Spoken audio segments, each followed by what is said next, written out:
បាទសូមជម្រាបសួរពុកម៉ែបងប្អូនជំរាបឆ្នាំដំណាងថ្ងៃទី3ខែ10 2025ថ្ងៃនេះគឺថ្ងៃច្បាស់ជូនពុកម៉ែបងប្អូនតាមដងថ្ងៃអូខ្ទង់20និងខ្ទង់40មាន43 43 29គឺពុកម៉ែបងប្អូនបាក់ចាក់បាក់លេខអាចសិបស្វែងមើលតាម3ស្នាក់យន្តដែលលេខទូរស័ព្ទ096 990 892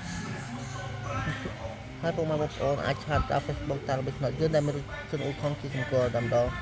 ឆាតមក4កន្លះគឺលេខល្អតាមដងថ្ងៃនេះអូបងប្អូនមានតំណែងឲ្យសំគឿនពរនៅតាមណា YouTube ទាំងអស់គ្នាជួបតែតំណែងល្អហេហេជួបគ្នាតំណែងសូមអរគុណសូមគោរព